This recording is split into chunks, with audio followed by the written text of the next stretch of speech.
apporte un peu le ciné de France Inter. Hein.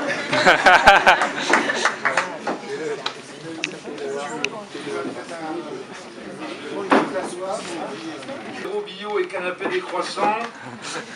On m'a demandé de vous transmettre les regrets confus de quelques-uns des amis d'Acrimed, parmi les plus éminents qui n'ont pas pu se libérer pour être parmi vous ce soir. Ainsi, Alain Veil, le dynamique propriétaire de RMC BFM TV, vous fait plein de bisous. Et il ne peut pas être là car il participe à une réunion de son groupe de parole des Tweetos Anonymes. C'est Valérie Trierweiler qui l'a mis sur le coup. Oui, Alain a décidé de prendre ses distances avec le célèbre réseau social depuis qu'il a posté le tweet suivant au lendemain même de la prise d'otage de la supérette cachère de la porte de Vincennes. Je le cite, « Record d'audience historique pour BFM TV avec 10,7% de PDA hier. » Oui, PDA, ça signifie part d'audience. Part d'ignominie, ça se dirait PDI si ça existait, mais Médiamétrie n'a pas jugé prioritaire d'inventer le concept. Alors moi je ne vois pas ce qu'il a de foncièrement répréhensible ce tweet, hein. Après tout, il n'a même pas poussé la vantardise jusqu'à préciser qu'Amédi Coulibaly faisait partie des fameux 10,7%. Oui, avec une honnêteté intellectuelle qui lui fait honneur, Alain Veil a dû estimer qu'il serait abusif de comptabiliser le djihadiste dans l'audience de BFM TV ce jour-là, eu égard à l'attention pour le moins flottante qu'il avait consacrée au suivi de ses programmes. Ah oui, vraiment flottante, l'attention de Coulibaly, sinon il aurait appris qu'il y avait encore au moins un otage planqué dans la chambre froide au sous-sol, comme l'avait signalé à l'antenne un journaliste de BFM. Un autre grand ami d'Acrimed m'a demandé de l'excuser auprès de vous. Il aurait adoré être ici ce soir, mais il est retenu au mariage d'un ami musulman avec une Française. Il s'agit de David Pujadas, vous l'avez reconnu. Hein, le jury du trombinoscope vous embrasse tous bien fort également. Comme vous le savez, cet annuaire de la vie publique réputée, à travers son jury d'éditorialistes prestigieux, décerne une série de prix saluant l'action et le professionnalisme de personnalités politiques qui se sont distinguées au cours de l'année écoulée. Et oui, ce sont des journalistes qui récompensent des hommes politiques, alors que d'habitude c'est l'inverse. Hein. Le prix du trombinoscope, ce sont des sortes de rétro-légions d'honneur. Vous voyez le concept, hein.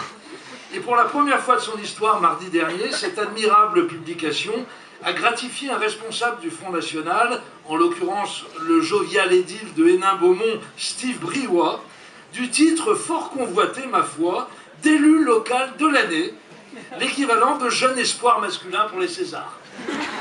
Steve Briouat, n'exerçant son mandat que depuis 9 mois, et s'étant principalement distingué en faisant expulser de son local municipal l'antenne héninoise de la Ligue des droits de l'homme, on a un peu de mal à comprendre ce qui justifie qu'on lui attribue une telle récompense, sinon son appartenance au FN, le parti qui a le vent en poupe en ce moment.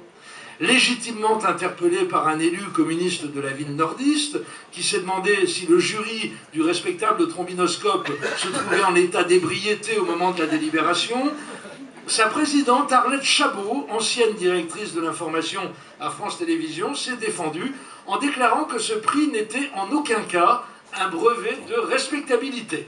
Ouf! Un autre juré, Gilles Leclerc, PDG de la chaîne Public Sénat, a précisé qu'il ne s'agissait pas non plus d'une récompense, mais d'une constatation. Tant mieux. Laurent Geoffrin, directeur de Libération, a indiqué qu'il n'était pas présent lors de la délibération, à la bonne heure.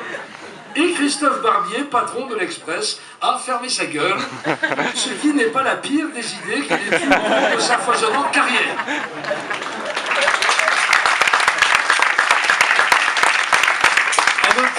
Nationale, dans les salons de laquelle était organisée cette petite sauterie intantinette incestueuse, a courageusement prévenu qu'il boycotterait la cérémonie et qu'il ne répondrait donc pas à sa propre invitation.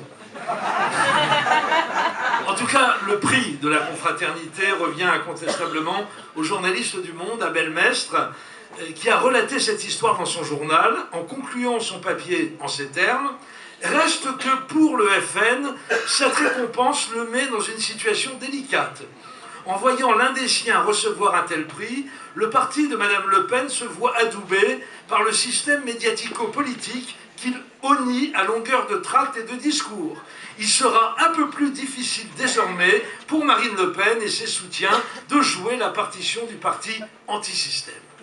Alors ça, il fallait y penser. Contrairement aux apparences, les Chabot, Leclerc, Geoffrin, Barbier sont de farouches militants antifascistes dont la détermination à terrasser la bête immonde n'a d'égal que le machiavélisme des méthodes qu'ils utilisent pour y parvenir. Ils ont remis un prix à Briouat pour compromettre Marine Le Pen et sa clique malfaisante. Merci camarades. Bonne soirée et longue vie à Crimée.